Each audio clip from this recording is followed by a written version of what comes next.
This episode is brought to you by LifeLock. The new year brings new health goals and wealth goals. Protecting your identity is an important step. LifeLock monitors millions of data points per second.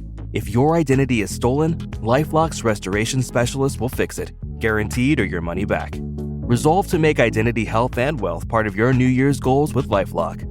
Save up to 40% your first year. Visit LifeLock.com/podcast. Terms apply.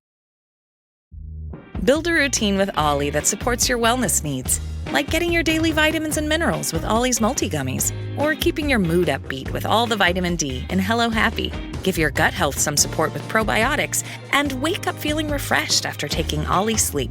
Do wellness on your terms. Find Ollie at a Walmart or Target near you or at ollie.com. These statements have not been evaluated by the Food and Drug Administration. This product is not intended to diagnose, treat, cure, or prevent any disease.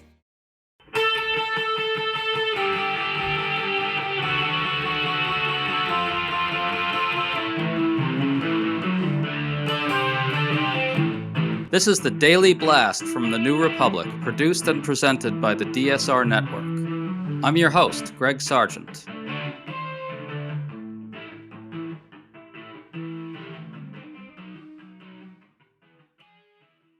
Donald Trump recently declared that the country he's about to take charge of is a disaster and a laughingstock all over the world. Of course, that's completely false, particularly on the economy. By many metrics, it's actually quite good and certainly better than the wreckage that Trump handed off to Joe Biden in 2021, and our recovery from COVID has been the envy of the developed world. But Paul Krugman recently noticed something interesting. In one respect, that's actually bad for Trump. As Krugman asked on his new Substack, how will Trump justify radical policies like across-the-board tariffs and mass deportations if things are going pretty well? One way is by lying to his supporters, outright scamming them, and feeding them demagogic nonsense about things like the LA wildfires, all of which he's already begun to do. Today we're talking to Paul Krugman about all of this. Paul, congrats on the new Substack. Good to have you back on. Good to be back on. All right, so in your piece, you walked through several economic metrics. We have low unemployment. Inflation is also low now. But at the same time, as you pointed out, Trump is planning some very radical policies, and he presumably needs to say why they're necessary. Can you talk about the disconnect and the potential political challenge this creates for him? Okay, yeah. I mean, Trump has really radical policy ideas. I obviously think they're terrible, but they are radical. He wants Smoot-Hawley level tariffs. He wants mass deportations. He wants to take away the independence of the Federal Reserve. How do you justify all of that when we're pretty much a Goldilocks economy? Inflation is very close to, the target. We basically have full employment. There's by normal standards, this is about as good as it gets. So even under Trump, a little bit hard to say, and now we need to, if it's not broken, so why do we need this enormous fix? Obviously, certain people would respond to what they're hearing here and say, well, but the economy doesn't feel that great to people. On the other hand, as you've pointed out, we see this immediate switch in economic sentiment among Democrats and Republicans, where Republicans now say the economy is great. Democrats now say they're worried about inflation and the impact that could result from Trump's policies. And by the way, that's actually the Democratic position is actually rational. Democratic views about inflation look a lot like what economists are saying. Republicans appear to believe that Trump can, wave his hand imperiously and make prices go down. So and also I wrote about this a little while ago. Even the question, are you better off than you were 5 years ago? Not how's the economy, but how are you doing? We suddenly switched from a plurality of people saying they were worse off, which wasn't true, but that's what people felt, to a plurality saying that they're better off, which I think is, again, Republicans saying, oh, now that Trump is president-elect, everything is great.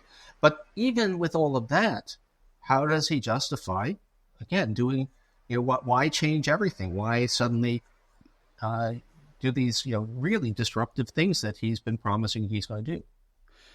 And so you'd think Trump needs to come up with some other way to justify the policies. We're already seeing this on both tariffs and deportations. Want to get to deportations later, but on tariffs for now, as you point out, Trump advisors are now talking about declaring a state of economic emergency as the legal rationale for a broad range of tariffs on many countries. He's also talking about tariffs on Canada. And to justify that, he's inventing something about Canada getting over on us. But Paul, all these tariffs threaten to harm his supporters pretty acutely. If we sort of take the totality of stuff that Trump seems to want to do, he kind of wants to raise tariffs but cut taxes on high incomes. So it's basically working class voters are going to face higher prices, and upper income voters are going to benefit from tax cuts. And that's this really is very much contrary to their interests. And then add in all the other stuff. He appears to have even more than usual for a Republican, he appears to have an extremely regressive economic program in mind, one that really will effectively redistribute income away from working class voters to the top. Clearly. I mean, I wonder whether there's a way to see the Trump MAGA campaign about turning Canada into a 51st state in this context, too.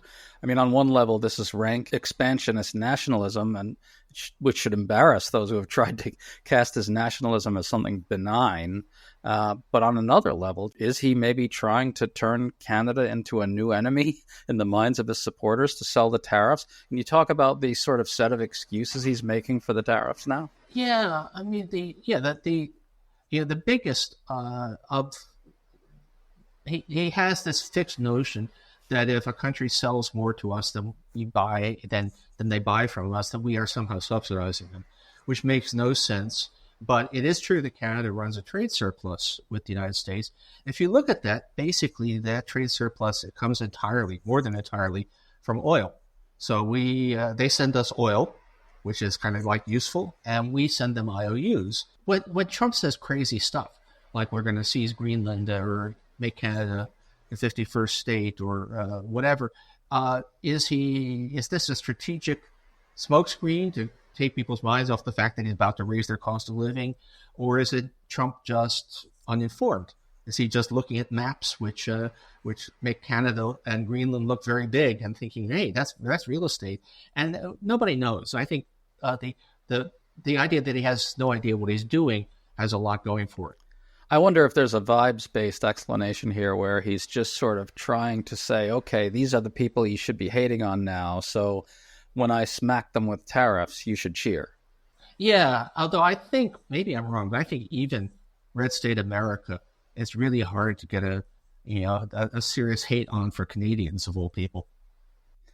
Well, you never know. He's very good at this. Yeah, but it's so. But this is crazy stuff, and particularly if you are a business person actually trying to do stuff. Canada and Mexico both. He's threatening to impose high tariffs on both of our neighbors. And if you think about how is a car made, how is an American car made? Well, there's really no such thing as an American car. There's a North American car, which is components that are made in all three countries, and the pieces of a car may cross the border in either direction 7 or 8 times before you arrive at a car. And so slapping high tariffs on those particular borders is basically a sort of body blow to U.S. manufacturing. And you would like to think that there'd be somebody who can go up to him and say, Mr. President, a big, strong guy with tears in his eyes can go up to him and say, Mr. President, this is a really bad idea. And I'm not sure that there is anybody in that position right now.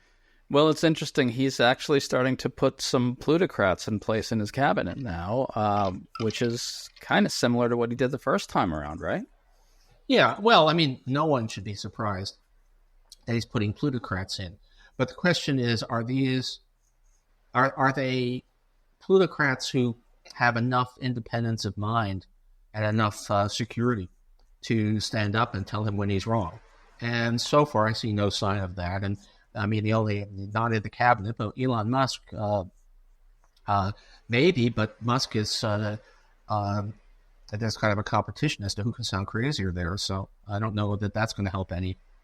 Yeah, there were some serious respected Wall Street heavyweights in the first Trump administration who really could kind of steer him away from really destructive stuff. And it's not clear that there's anybody like that this time around.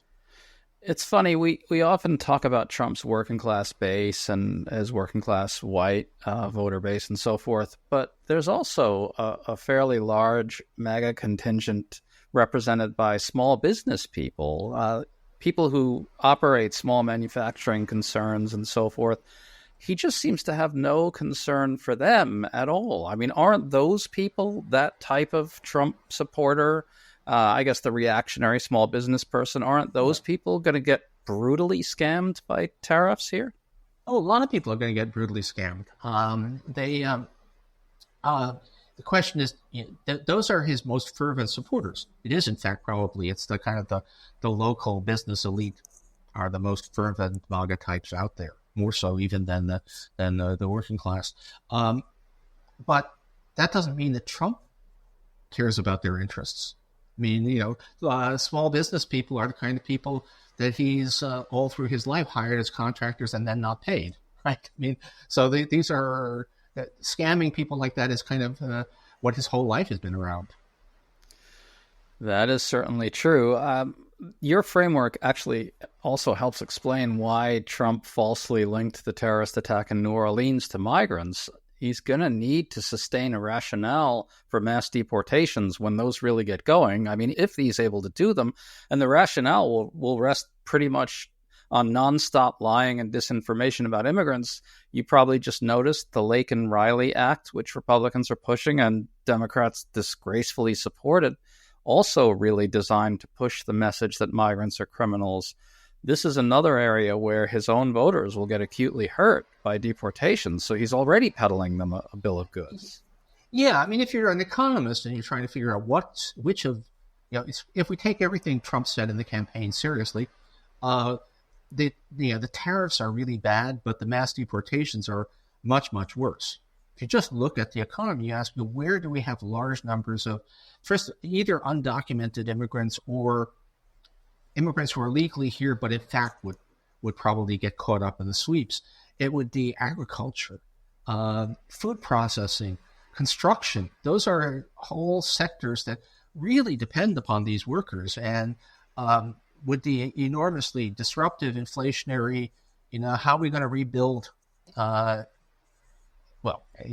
Rebuild Los Angeles, which I guess Trump sort of doesn't want to do, but how are we going to rebuild Florida after the next hurricane, whatever, if we've deported all the people who can actually do the building? Well, I've said this in a piece before, but I think we're going to see the process deeply corrupted with some sort of selective application of deportations happening. I mean, you could see these kind of splashy raids in blue areas where Fox News has given footage which is supposed to show that Trump is pacifying out of control blue areas that are saturated in migrant crime. Meanwhile, people in MAGA country who depend on migrant labor quietly get a little bit of forbearance. This has happened before in U.S. history. It actually definitely happened on tariffs during Trump's first term, that there were a lot of exemptions granted, and they were very much basically political supporters got exemptions. On the immigrant thing, though, I think I agree with you that this is what we're likely to see, that it's going to be much more selective and not a strategic way, but in a political way than the claims. But if you were an undocumented immigrant in the United States, or a business person who employs undocumented immigrants, I think you'll be heavily deterred. There'd be a lot of disruption, even if the federal agents don't sweep in on the business. That there'll be a lot of people just sort of fading away, going back if they can, or just trying to stay away from highly visible employment. So you can get a lot of economic disruption, even if you try to make it. It's a show, but the show may, in addition to persuading naive voters, may actually scare a lot of workers we need.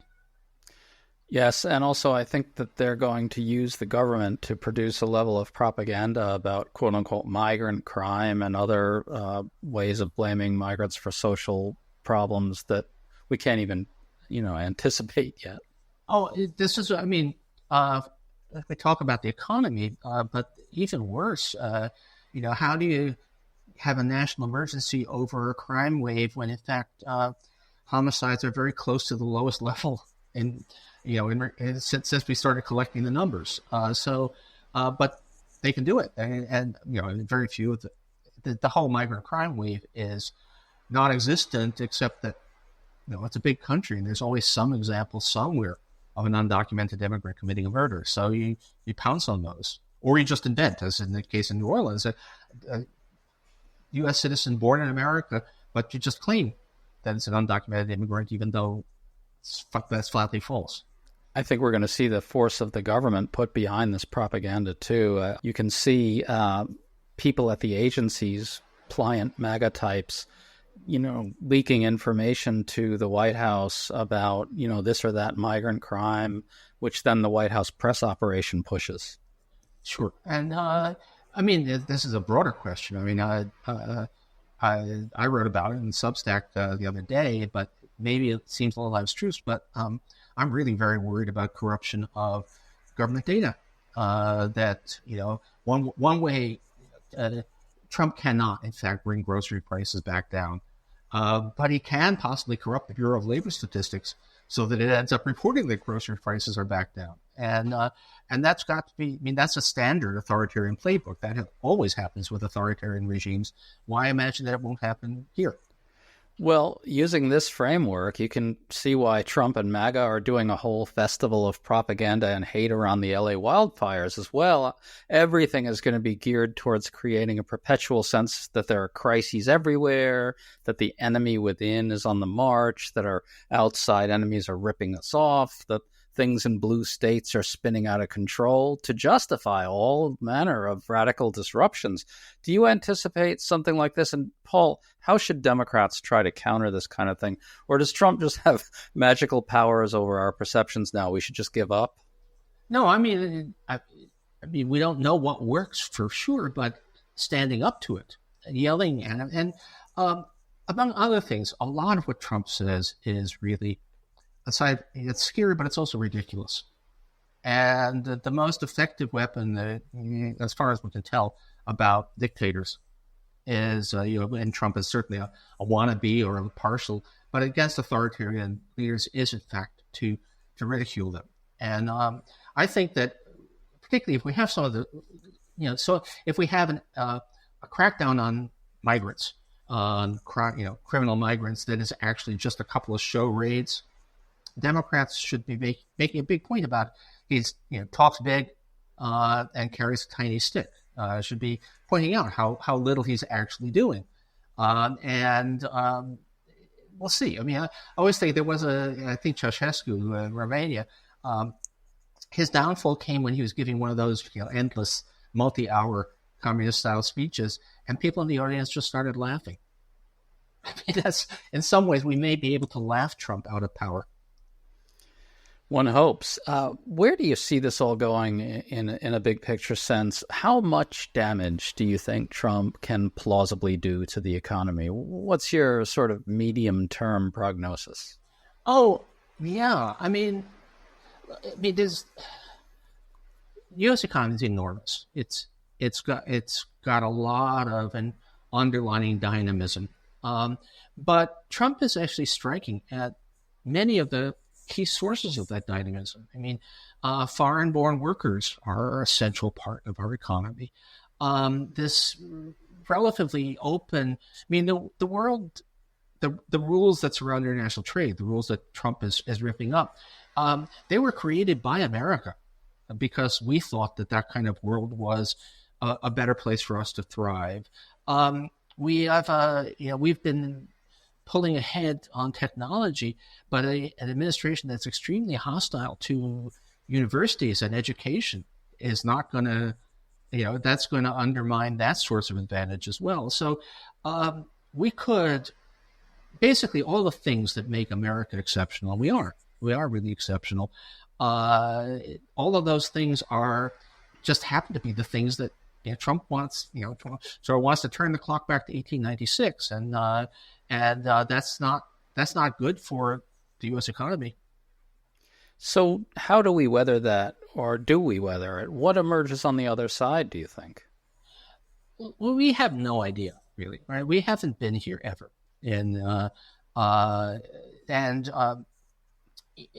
but for supply chain problems and all of that, we wouldn't be here now. It was not, in fact, a massive, this was a very narrow election and popular vote. So if maybe Trump one question is, I think we place a lot of hope on just lack of competence. Horrible thing to say, but it has been striking that even that in areas I know where there are people with genuine expertise, but I think evil intentions, but genuine expertise that people expected to be hired by the administration, they have not been. It seems that actually knowing what you're talking about is disqualifying for this government, and that does suggest that they're going to actually manage to pull off less than they think. And I think people will, well, who knows, but I think that a lot of people will be feeling a lot of buyer's remorse. The surveys now show that basically Trump voters think he's going to actually bring down grocery prices, but he's not. And are they going to notice that? It's going to be a kind of, who are you going to believe, MAGA or your lying eyes situation. You have to hope that there's a reservoir of fundamental decency in the country that will reassert itself, assuming we can weather the onslaught over the next couple of years. So to that end, is he already scamming these Trump voters who have been told to expect lower prices? Well, he already said, after having spent the entire campaign saying, I'm going to bring the price of groceries back down to what it was, then basically just a couple of weeks after the election, he said, getting prices down, that would be very hard. But what I find interesting is, judging from the surveys, they haven't gotten the memo. He said that not on Fox, I think, but but he said it, but they still think he's going to do what he promised during the campaign. So the scam, there is no plan. Actually, one of the amazing things in general is, at this point, a week before inauguration, we had a pretty good idea of what Biden was going to try to do. We had actually a very good idea of what Biden was going to try and do. We even had a reasonably good idea of what Trump was going to do in the first term. And of course, we, in the past, but the absolute, when I look at the range of things that might actually, we have no idea what the actual policies will be. And I don't think that's because there's a lot of infighting in the administration or that they're keeping things close to their chest. I think it's because they haven't gotten their act together. I just think that you have, it's like, even though he's not actually a formal government post, but Elon Musk with Doge, his Department of Government Efficiency, their idea of how to reform the government seems to be to quote random tweets. And I think that's kind of the sort of people we're going to be dealing with over the next 4 years. Well, they're certainly going to try to paper that over and create the impression that they're running things with great competence. Yeah, well, think of it as all, it's The Apprentice,